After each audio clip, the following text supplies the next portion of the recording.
Hello, this is Diaz and a new author's story for my channel Russian Revenge Story. Enjoy listening.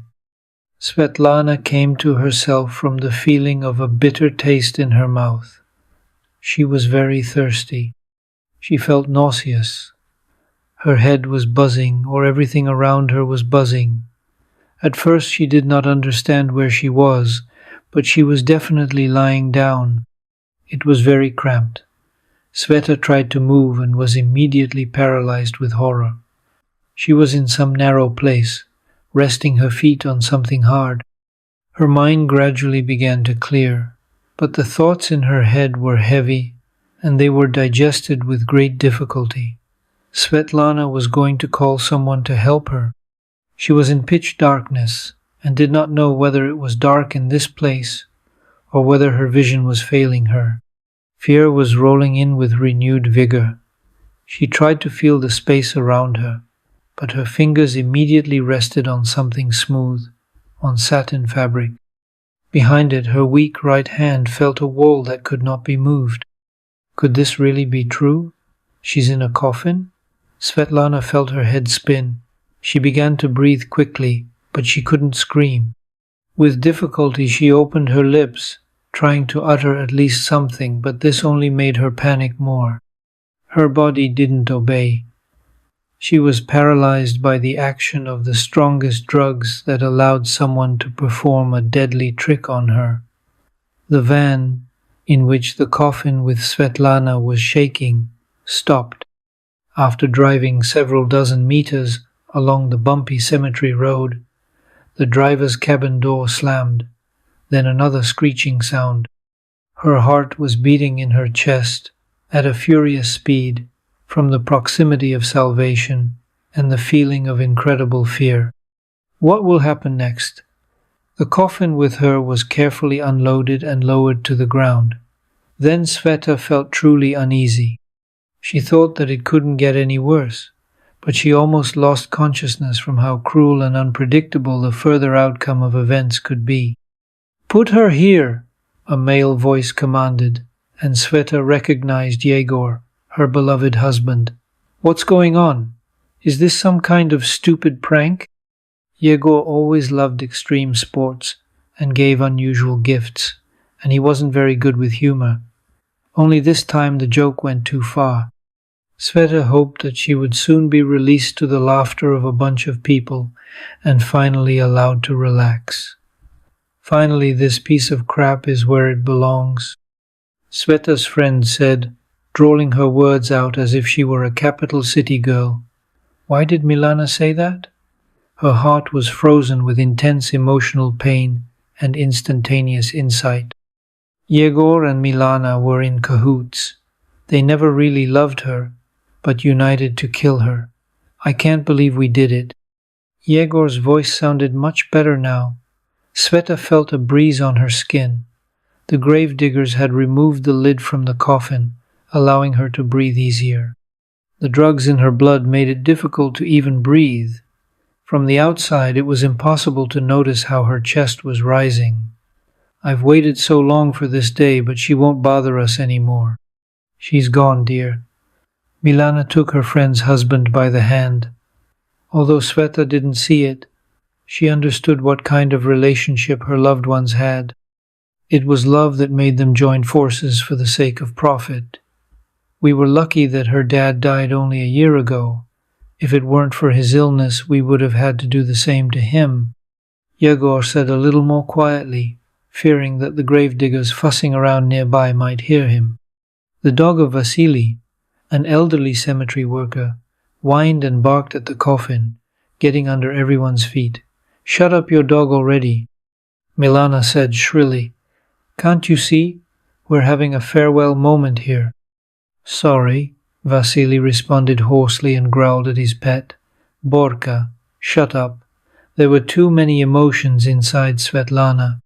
She imagined herself getting up screaming and scaring those two criminals who wanted to put her in the grave. But she didn't dare even lift a finger or blink. Who knows what Yegor would have done? If he was so close to taking over all the wealth of his wife's respected family, he wouldn't have stood on ceremony with the gravediggers. No, She couldn't risk other people's lives like that. People driven to despair or rage are capable of terrible things.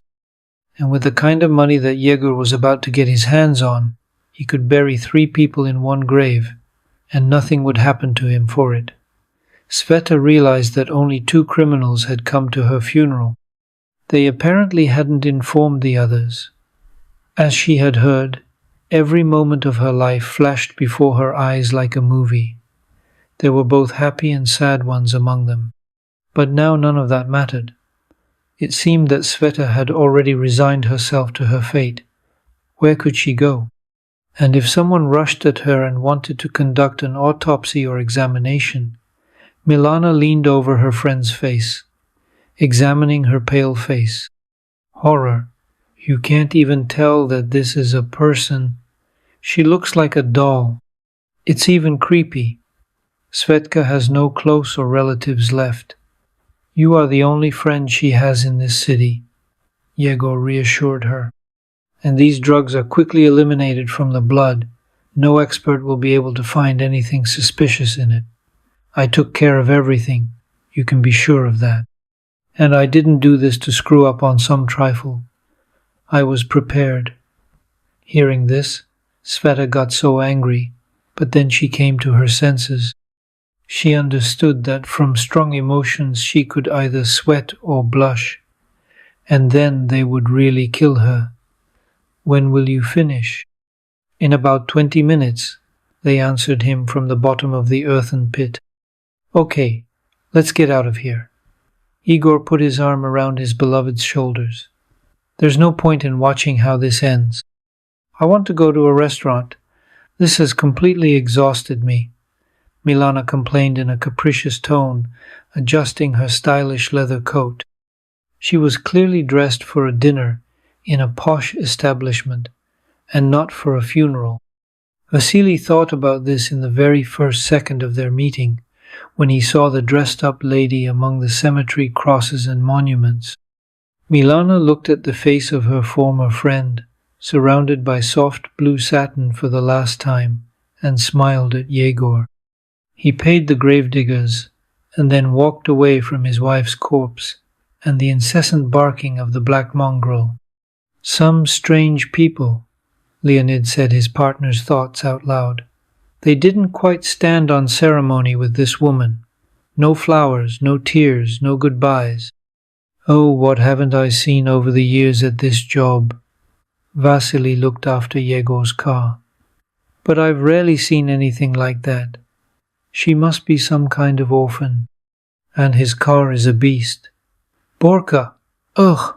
Go away! He shouted at the large dog again. Sometimes he was naughty, mischievous, but usually he obeyed. Only today he was curled up at her feet, as if he had been smeared with honey there. After Sveta's loved ones left, the dog began to howl and bark right next to the coffin lid, which had already been lowered from above onto Svetlana's motionless body. Vasily tied Borka to the fence with a rope so that he wouldn't go crazy, otherwise he could easily push one of them right into the pit. Here, sit here quietly, he said sternly, and then turned to Leonid. Let's lower it and then go. I can handle it myself. Are you sure? We'll bury it here and bury it. Ah, my body is already accustomed to physical pain. It won't even notice the strain. Because he was being disingenuous. He wanted to be alone with himself, so he tried to send Leonid away. He was a good guy, but he liked to chat. He was constantly mumbling, and nothing could distract him from the topic. Vasily, at his age, got very tired of him and wanted peace. He used to be impressionable too, which is not surprising with such a job, but then funerals became commonplace for him. Having dealt with the hardest part, Leonid picked up his backpack to the ground and said goodbye. Vasily looked down at the dark lid of the coffin from above and began to cover it with earth. Then Borka howled in a voice that wasn't his own. "Will you shut up?" the owner shouted at him, not looking up from his work. And then a dog flashed right under his shovel. Borka broke free from his leash. swung into the grave and scraped, just like the tires. "Are you crazy, you idiot?" Vasily shouted at him, but the dog didn't shut up. "What the hell bit you today? Come back!" Vasily hoped that Borka would get out on his own. The hole wasn't that deep, but he didn't even think of listening to his owner. He barked and howled, insisting that Vasily listen to him. "What's wrong with you?"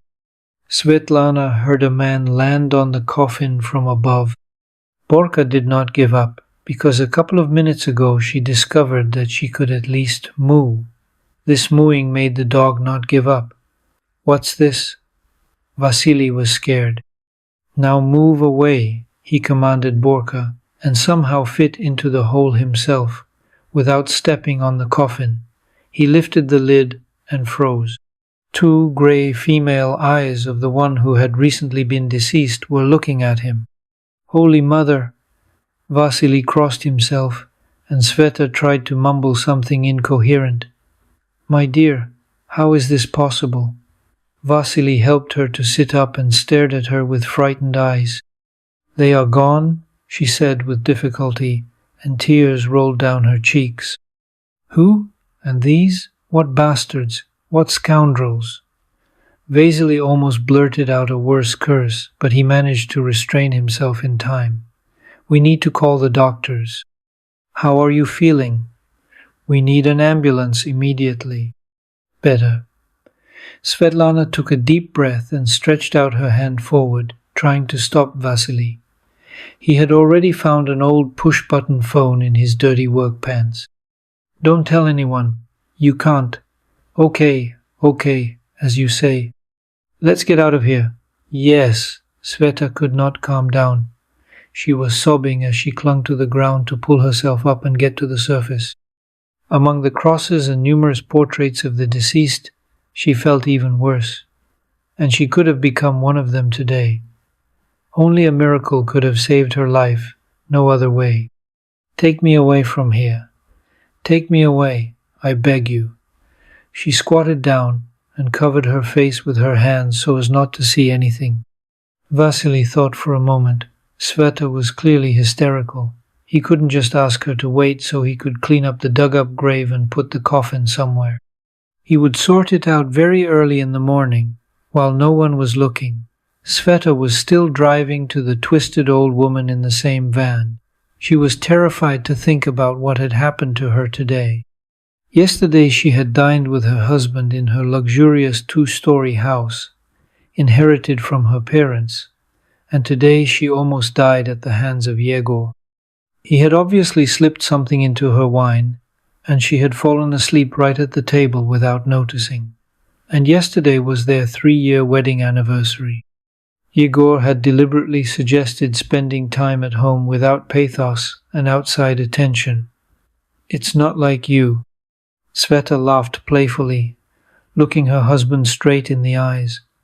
"Usually you like to stand out. I'm already used to you celebrating everything in style.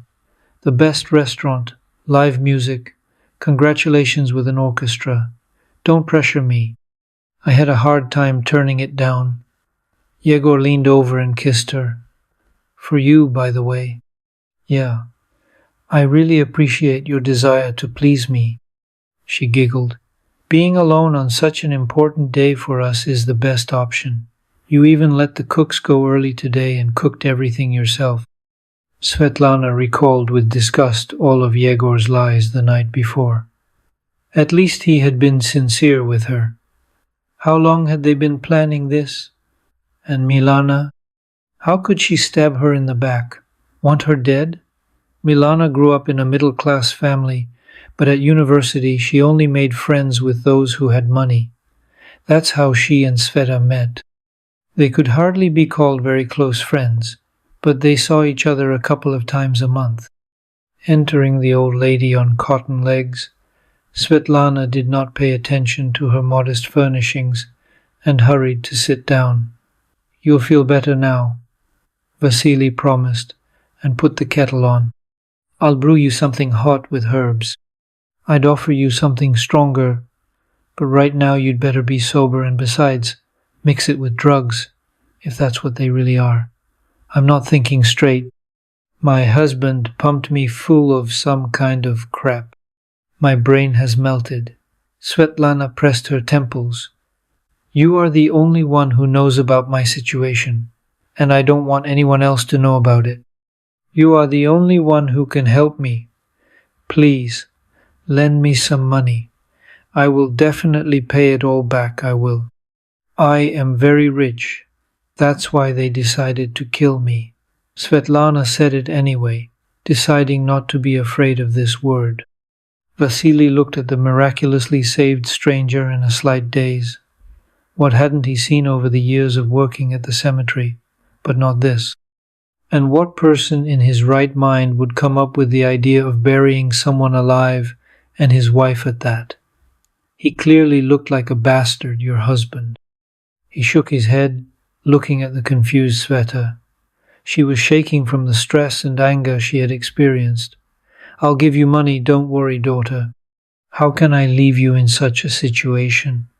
Well, what are you going to do? I don't know yet. But one thing is for sure. This freak will pay for everything. I will make sure that they both get what they deserve. They wanted to kill me, and in such a barbaric way. How trusting I was. Sveta burst into tears, remembering the events of the past. Borka, who had been dozing on the floor all this time, rose to his paws and approached the guest, laying his heavy head on her lap. Such a good boy. Sveta stroked him between the ears. I didn't even thank you, stupid, but it was you who saved me. The dog wagged his tail. It was clearly pleasant to hear praise. Borka is smart. I've gotten used to him over the past 7 years. Vasily smiled and also stroked his furry friend on the black back. You can't tell what a baby he was. I didn't think then that he would grow into such a big guy. I rescued him from a pack of street dogs. His mother was nowhere to be seen. Stray animals often wander into the cemetery. People leave treats on graves. That's where dogs feed. Borka got caught in the crossfire. The adults pounced on him. They wanted to tear him apart. I barely managed to disperse them with a shovel. Vasily recalled that day. His heart was pounding like crazy, but he couldn't pass by. He took him to his place. He thought he'd find a good home for him, but Borka turned out to be such a sycophant that I took pity on him. In my line of work, such an assistant is just the thing. You're lucky with your owner, huh? Sveta scratched the contented dog behind the ear, and he closed his eyes with pleasure. I'll spend the night at the hotel, because your place is a bit cramped for guests. Good. Vasily stood up, went to the desk drawer, and pulled out his wallet. Here. He handed Sveta a few bills. That should be enough for the first time. I'll call you a car so you can get there without incident. Having barely rented a room in a seedy hotel, where Sveta wasn't even asked for documents for check-in, she couldn't sleep. There was no sleep in either eye. The events of the previous day had impressed her so much that now she was afraid to close her eyes. Various thoughts crept into her head. What if Yegor found out that she had gotten out of the coffin and was coming for her? What if he and Milana were following her? But most of all, Sveta was worried about the way she could expose her husband and traitorous friend. She had to act wisely. Sveta lay on the dark bed almost the whole night and was able to close her eyes only at dawn. She knew what she had to do. Arriving at the cemetery, Sveta immediately went to old lady Vasilia, but he was not there. She was terrified to walk among the graves after yesterday's incident. It was scary to imagine that her life could have ended at only 29 years old. Vasily! She shouted loudly to let them know she was there. After the second attempt, she noticed Borka running towards her. Hello, my dear. Sveta stroked the dog's shiny fur, and he began to jump around, begging for more affection. Where is your master? Following the dog, Sveta found Vasily at one of the old graves. He was dealing with the weeds that had taken over the entire area from the burial site to the fence. "So, you've made up your mind?" He addressed her without greeting. "I've made up my mind, and I'll need your help again." "Okay, I wasn't counting on anything else." Vasily waved at her, not distracted from his work. Sveta sat down next to him and began to clumsily pull out the thick, stringy grass that did not yield to her clumsy actions. She had never done anything like this before, but this activity calmed her down. "Better take a rag." Vasily handed her a small piece of equipment that fit easily in her hand. "Just don't get it on your legs." "So what? You need to scare Yegor. You need to call him and tell him that you know his secret. Supposedly you saw me open my eyes, which means I'm alive. If he starts denying it, we'll say that your partner knows everything too. Then Yegor will have no choice but to try to shut you up. Demand money for silence, a large sum. When you meet, get them to talk so that every word is recorded on the tape recorder. It's not difficult, as long as Yegor turns out to be talkative. He's a chatterbox. He likes to brag. He bragged about his marriage to me to the whole city, and then his friends asked me for a loan." Sveta chuckled. "There's no danger to you. Even if he tries to harm you somehow, it will all be on the record, and I'll hide nearby. My appearance will definitely disarm him. You came up with a good idea. It's worth a try. This scoundrel needs to confess to everything. I'll try. I still have his number. I'll call you as soon as we finish here." Vasily agreed, not without apprehension. Half an hour later, Svetlana, Vasily, and Borka were milling about the old ladies. "Well, I'm calling." Exhaling, Vasily pressed the call button and brought the phone to his ear. "Hello. We need to meet and talk about how you buried your wife alive. Today at 4 p.m., I'm expecting you in my old lady." Soma came via text message. "What did he say?" Sveta asked anxiously, looking at the sweaty Vasily. He only answered, "Okay." Apparently, he was so scared that he didn't even argue. To be on the safe side, Vasily called the local police officer to the scene. The men were on good terms because Alexei Valerievich loved his job and acted for the benefit of citizens. He was never lazy in listening to people's requests and conducting an inspection. "So you claim that your husband organized the assassination attempt?" he asked Svetlana, listening to her story with surprise. "But he is resourceful. You will soon see for yourself," Sveta assured him. Together with Alexei, she walked around the old woman so as not to catch Yegor's eye and began to wait for her husband to appear. "And you, old man, are no slouch. I'll see," Yegor said, closing the door behind him. "What? Did it take you a whole day to decide on blackmail?" "I've never had such a chance in my life," Vasily answered, barely containing his anger. He would have torn Yegor to pieces after what he had done, and he was standing there with an impudent smile, as if he saw Vasily as someone like himself. "Here, don't blab." He handed the old woman's owner a heavy bag. "If rumors start, I'll think of you first, and then a new grave on this earth will be yours. But why did you do this to her? It was a very painful death. Since your wife moved, it means she woke up there, underground." "With difficulty," said Vasily, barely holding back tears. It was the first time he had met such a terrible person without signs of remorse. A real scoundrel stood before him. "I hoped that she would suffocate in her sleep," Yegor admitted.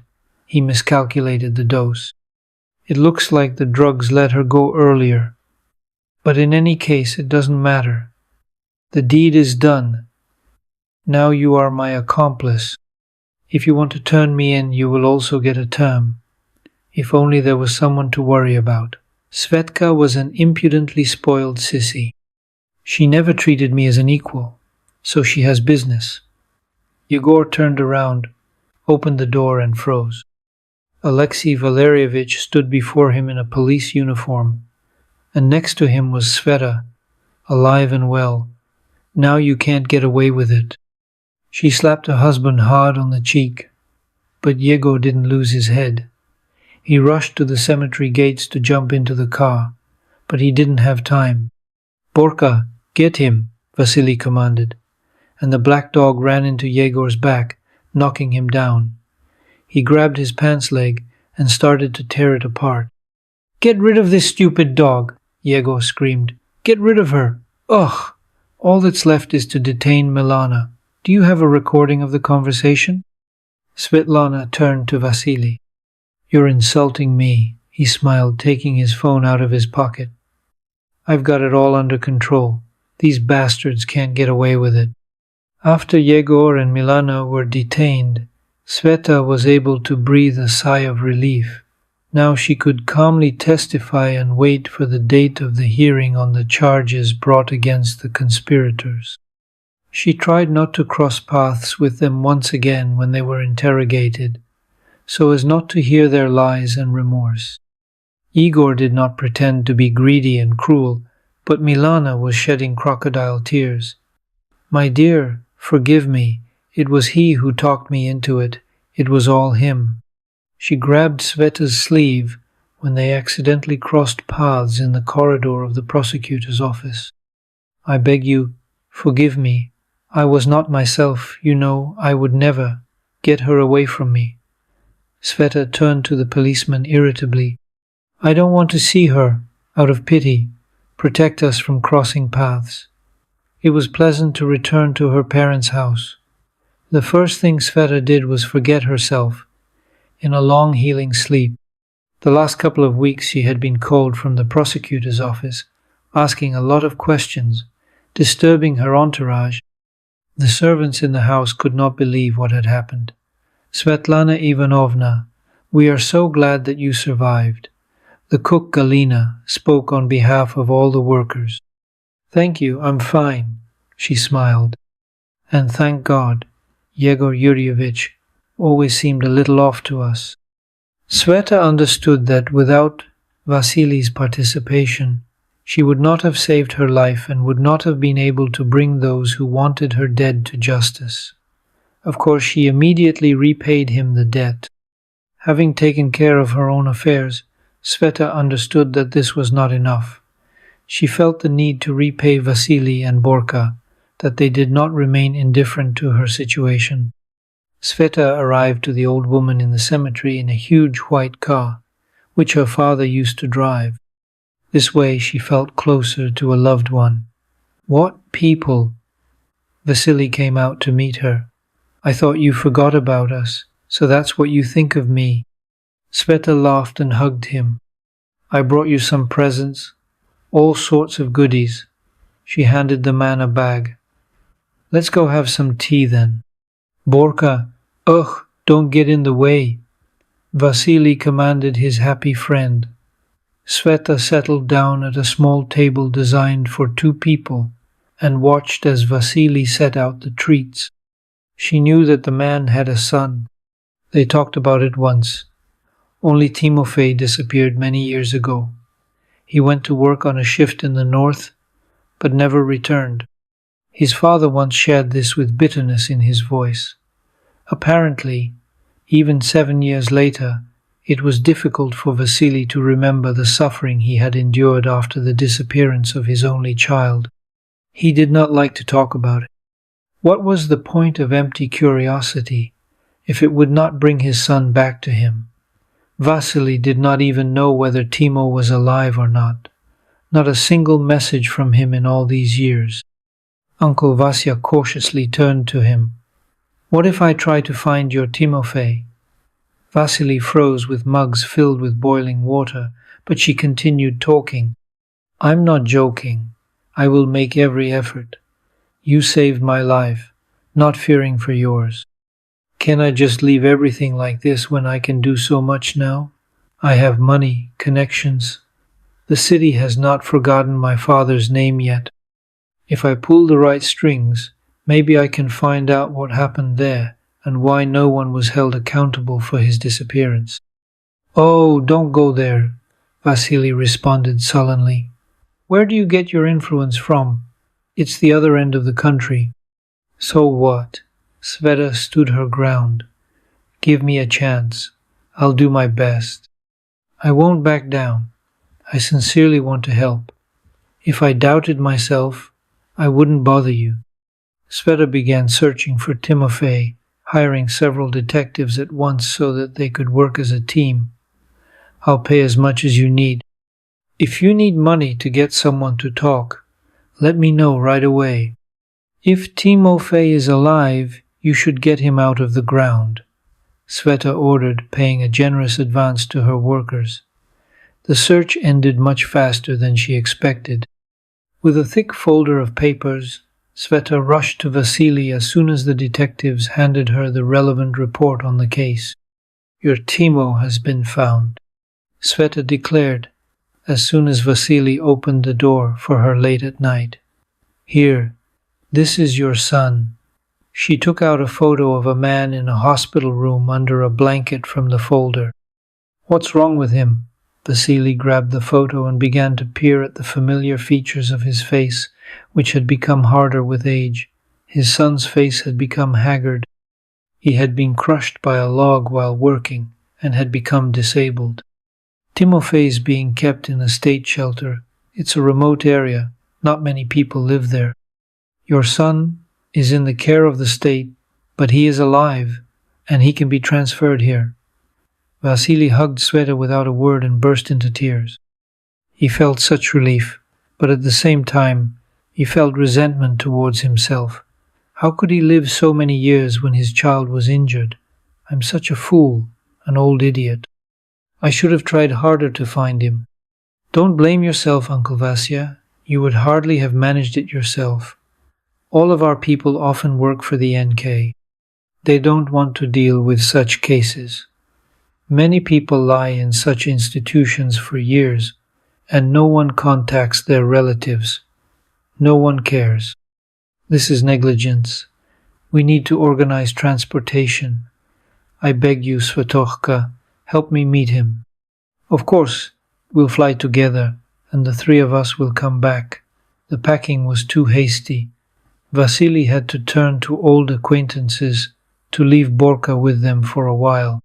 He was overcome with fear and excitement before meeting his son, afraid that he would not forgive him. Just before entering the ward, Vasily froze in horror. Don't be afraid. Tima will be very glad to see you. Svetlana took him by the arm and entered the 4-bedroom. Meeting his son's gaze, Vasily grabbed his face and whined, My God!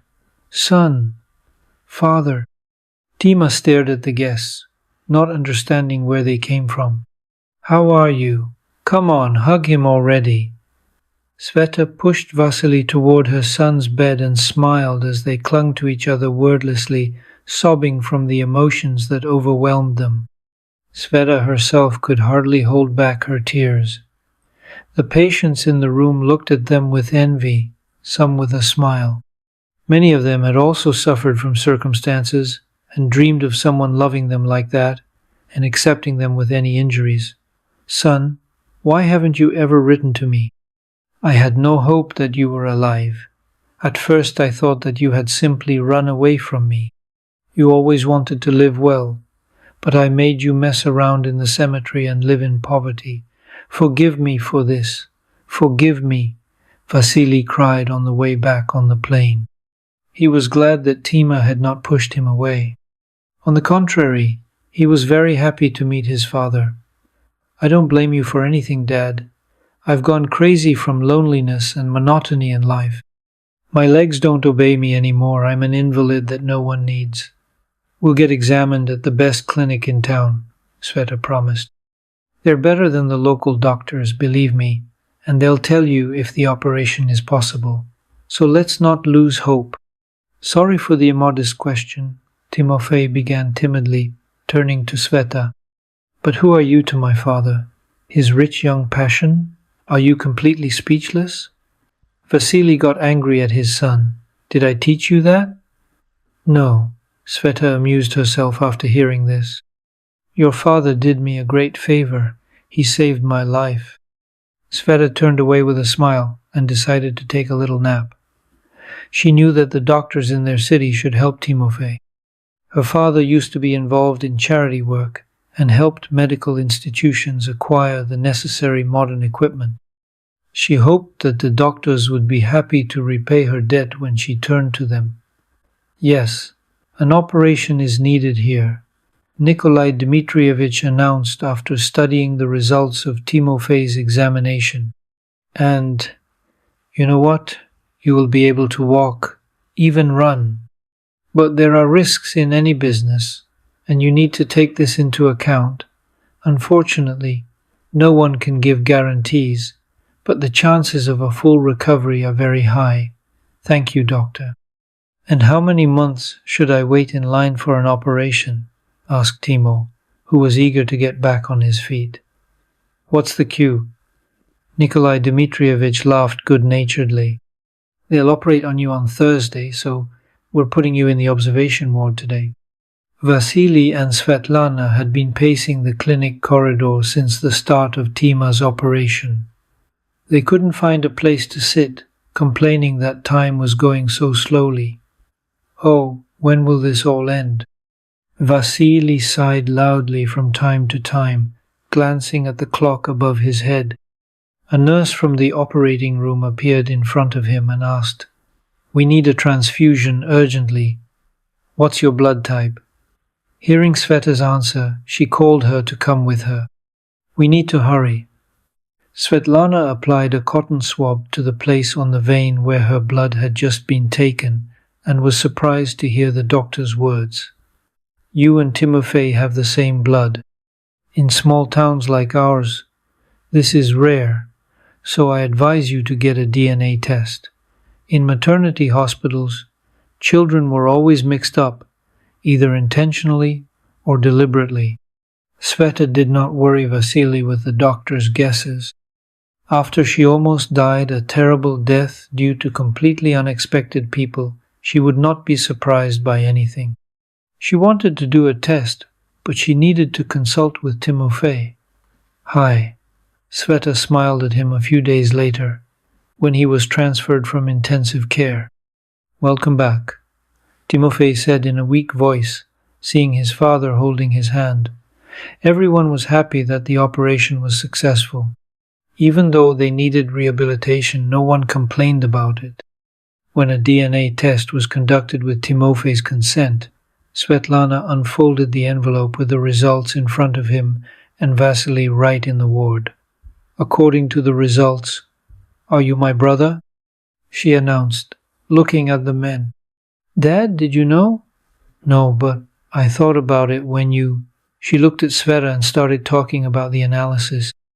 "My wife, Katerina, died in childbirth when Timo was born. I couldn't believe this monstrous incident, so I made a scandal for the entire maternity hospital and promised to go to the capital with my complaint about negligence. But what could I really do? It wouldn't have brought Katya back to me," Vasily drooped. It was clear from his face that he was still suffering from the loss of his wife. Being a single father turned out to be very difficult, especially in the difficult times of the end of the last century. Vasily desperately needed a spouse, and Timo needed maternal care. But Katya and I were expecting twins, a boy and a girl. Only the doctors told me that the baby was stillborn, and they didn't bring her so as not to traumatize me after the news of my wife's death. I was beside myself then. I couldn't believe it, but in the end I resigned myself. My parents are already dead. I won't be able to ask them how it happened, Sveta explained in a sad tone. I knew them. They would never have done that to other parents, taking their daughter away from them. Since your parents were influential and rich, the medical staff could have decided to replace our girls themselves to avoid serious consequences. Between my anger and your father's anger, they decided to hurt me, Vasily concluded. Does that mean you are my father and brother? Sveta had always dreamed of having a brother, and now she has one. It's a pity that they met after so many years, but fate brought them together anyway. After rehabilitation, when Milana and Egor's trial took place, Sveta was able to breathe a sigh of relief. I want to go to the cemetery, to my mother. I didn't even know her, Sveta said, having come to visit her father and brother. I'm with you, Timofey hugged her. I haven't been to my mother's for a long time, about 7 years. Sveta was happy about her newfound family. Having lost her parents who raised her, she also lost her husband and friend. But loneliness did not weigh on her, because she was no longer alone. Svetlana could not come to terms with the fact that her father and brother refused to live with her in her luxurious house, although they themselves huddled in a one-room apartment. But why would we want to live in such a mansion? Vasily answered, having visited her. We are simple people. No, this is not ours. Get your life together, daughter. Start a family. You yourself will need this castle.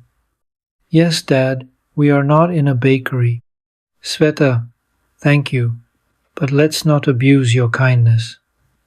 Well, let me at least give you a cozy house. A small one, well, with all the amenities, she insisted. Sveta had been looking through ads on the internet for several days now. We can chip in and buy it.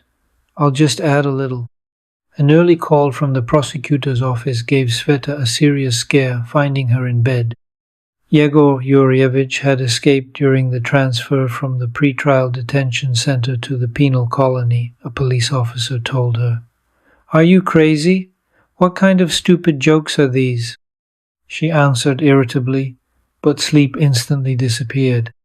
He's got on 3 repeat offenders. He might want to take revenge on you, Svetlana Ivanovna, so we're warning you.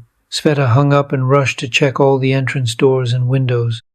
She put the servants on their ears, ordering them to report any suspicious people they might notice on the premises. You need a bodyguard, one of the workers suggested. Exactly, Sveta felt relieved. Her brain, overwhelmed by panic, did not immediately think of this.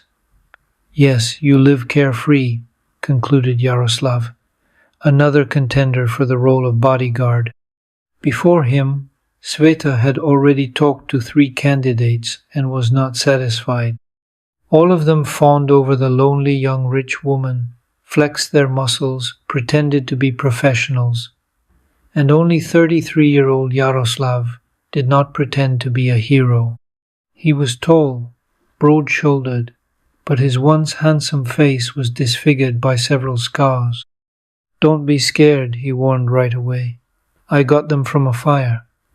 He used to work as a fireman, received many injuries in the first years of service. I thought that this was my calling, threw myself on the embrasure, spitting on all the rules. And then, look, I paid, and I had to break up with my wife. For some reason, I added my personal problem to Yaroslav. She dumped me as soon as she realized that my battle scars would stay with me for life. Of course, I tried to cover them up with various creams and stuff, but I'm not a professional. They're still noticeable. Oh, sorry, I got distracted. Yaroslav corrected himself. The house needs to be equipped with a panic button that immediately calls the police when strangers break into the house. In your situation, it's the most necessary thing. Well, great. No one has ever advised me to do this before. Sveta smiled, realizing that she had found the perfect person to be her personal protector. They talked for about an hour. Yaroslav told her how he works. Sveta explained her situation and what she wanted from him. I don't know how long it will take to catch my ex, but I wanted to know if you can live in my house. I won't be able to sleep knowing that there's no one around. Yegor knows the house well. After all, he lived here for 3 years. Of course, no one is waiting for me at home anyway. I'll choose my own place on the first floor so that no one can slip past you, getting close to you, answered Yaroslav. With the appearance of the bodyguard, Sveta felt much calmer. Daughter, maybe you should move in with us, insisted Vasily. visiting Sveta almost every day.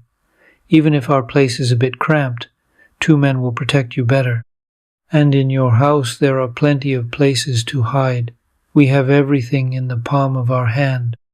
No, Dad, thank you. I'll stay. Svetlana stubbornly, sitting in the kitchen opposite her father. Yaroslav knows his business, and I feel calm with him. And such a big guy, winked Vasily. What's wrong? Sveta immediately blushed and feigned indignation. It's nothing.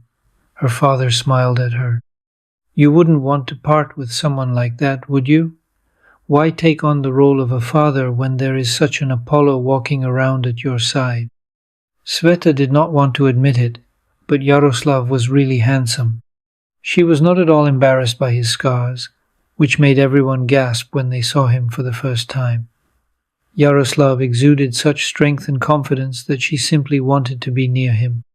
Being constantly together, they talked a lot, like friends. Yarek knew how to captivate with an interesting conversation, but his gaze always remained focused and vigilant. I warned you that it would be better for you not to go to work. And if something is important, let your subordinate send you documents by courier or by email, she asked to accompany her to the office of the company founded by her adoptive father. But shouldn't you do what I say? And Sveta raised an eyebrow, not expecting any nagging in her address. My job is not to obey, but to do everything to save your life. And even if I have to lock you in a closet, I will do it, he replied. And Sveta suddenly burst out laughing. Wow, she said through her laughter, wiping away tears from her violent reaction. Not a single employee has ever spoken to me like that. That was when Sveta first saw Yaroslav amazed and was pleased with herself. He began to behave more relaxed, seeing that his employer was an unpretentious rich bimbo who looked down on everyone. Weeks passed in wild tension. Sveta did not understand why Yegor had not yet been caught. Is he really that elusive? She was indignant over her usual breakfast with Yaroslav. It turned out that he was quite good at making hot sandwiches, while Sveta herself could rarely bring herself to spin around the stove even for the simplest dish. In order not to endanger her employees, she let them go for a while, remaining alone with the bodyguard. Over the past few days, she had noticed that there were more and more awkward pauses between her and Yarek. They hadn't been there before, they communicated more freely, but now they had developed mutual sympathy. Now I'm really afraid for you, Yaroslav said one day after dinner. That day, he was not himself, was silent a lot, and was irritated all the time. Why are you saying that? Sveta frowned, afraid to hear something alarming. Because I've become not indifferent to you. I can no longer maintain a professional relationship with you. I like you. I like you very much. I'm worried about you and I want to protect you.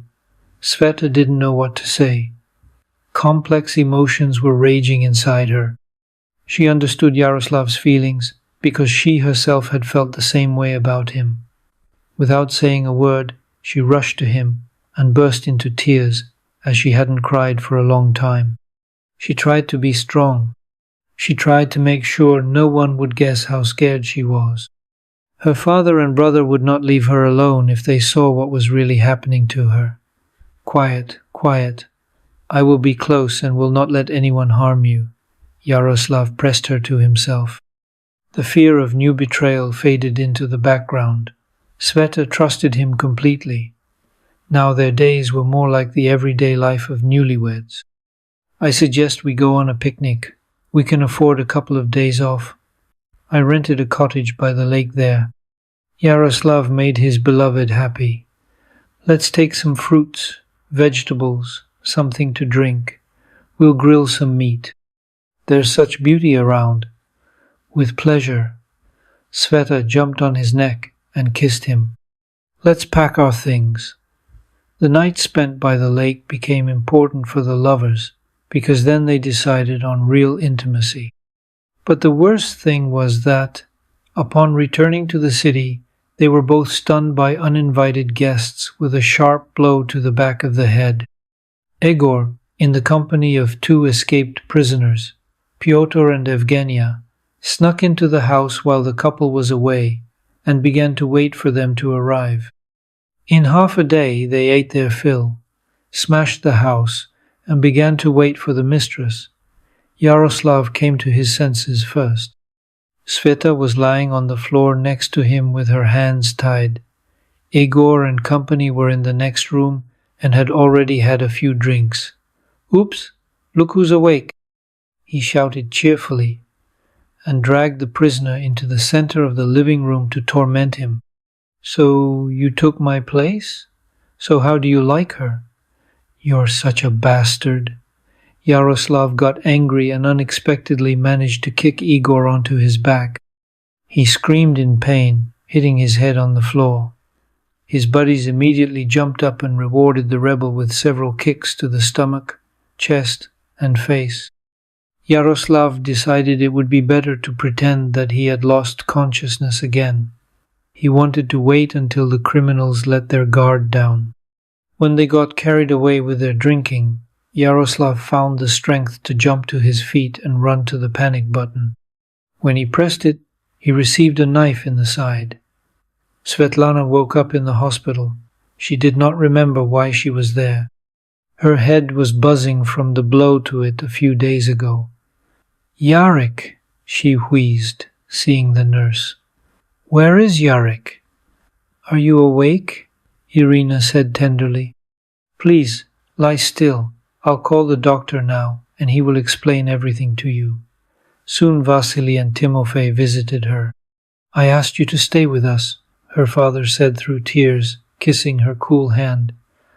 "My girl, we were so worried. You're something. He gave us a scare," said Timofey, perched on the edge of her bed. "And your Romeo in the next room. Only he hasn't come to. In a coma. They shot the guy in the side. There was a lot of bleeding. It's good that you didn't see it. No, if I were stronger, I would have helped him." "Don't be silly," her father interrupted her. "You wouldn't have been able to do anything against these freaks. They were all caught red-handed and will now get an even longer sentence than before."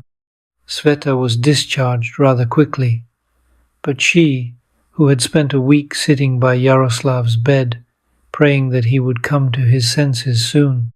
The doctor's prognosis was disappointing, but Sveta believed in the best. She stroked her flat tummy, having recently learned that she was expecting a child from her beloved. Their one night of love allowed them to start a new life. If only this baby wouldn't lose his father.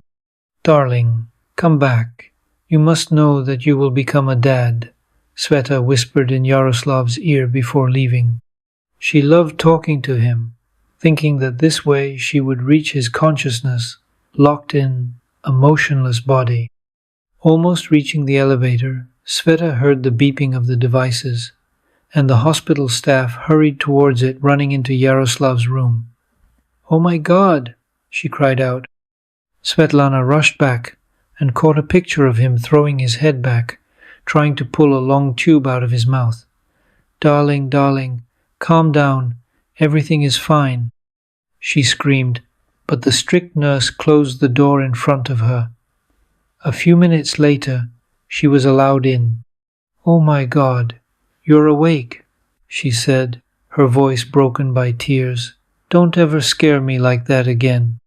"I heard about the baby," Yaroslav said barely audibly. "Are we going to have a baby?" "Yes, darling, we're going to have a baby," Sveta kissed him. "And my ex-wife said I was infertile. Nothing worked out for us." He doubted. Maybe she was fooling you, taking birth control. If she wanted to leave you, she could have done something like that. To the doctor's surprise, Yaroslav managed to pull through without serious consequences. He had to come back for bandages for some time, but overall he exuded strength. Sveta leaned over her laptop in the dining room, checking some reports. "You're in this strange pose again," Yarek said sternly. You need to move and rest more, breathe fresh air, and not be rude to your back and eyesight like this. Oh, you're such a bore. Sveta slammed the laptop shut. Better bring me that yogurt with cherries and chocolate, we're hungry. We need to get married quickly, while you're still comfortable in your dress. You might feel bad about the noise and the number of people. Yaroslav stroked the bride's hair carefully and, kissing both cheeks, wandered off to the refrigerator. By the way, I have a wedding present for you. Sveta smiled, not knowing how to start this topic. I consulted a plastic surgeon. Would you like to have surgery? I was told it is safe. Your skin will be smooth and even again. I love you no matter what, and I do not notice any flaws. Sveta looked into her beloved's eyes. But you are shy. Do you want to look at this surgeon's work together? The people he has already helped are delighted with his skillful hands. Wow! Was all the confused Yaroslav could answer. I never thought about it. But in the wedding photos, maybe I will look better, right? The celebration took place almost 3 months later, when Yaroslav got rid of all the consequences of plastic surgery. Now all the guests from the bride's side could fully appreciate the attractiveness of the broad-shouldered groom. Sveta was helped to dress in a flowing white dress, emphasizing all the advantages of her figure and a small belly. When Yaroslav saw her, he could hardly hold back tears of happiness. You are incredibly beautiful, he whispered in her ear, so as not to embarrass the group of craftswomen working on Sveta's image. Time to go to the registry office? Of course, darling. Sveta took her groom by the arm and walked with him to the exit of the house. In the courtyard, she was met by her closest people, her father, brother, and also old friends, company employees, and Yaroslav's loved ones. Walking under their admiring glances, Sveta felt like the happiest person. Her new, wonderful life was just beginning, and she would not miss a single minute of it. Thank you for watching to the end. If you liked the story, please support me with a like.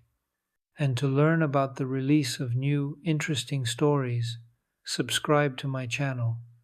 All the best to you. Thank you for watching.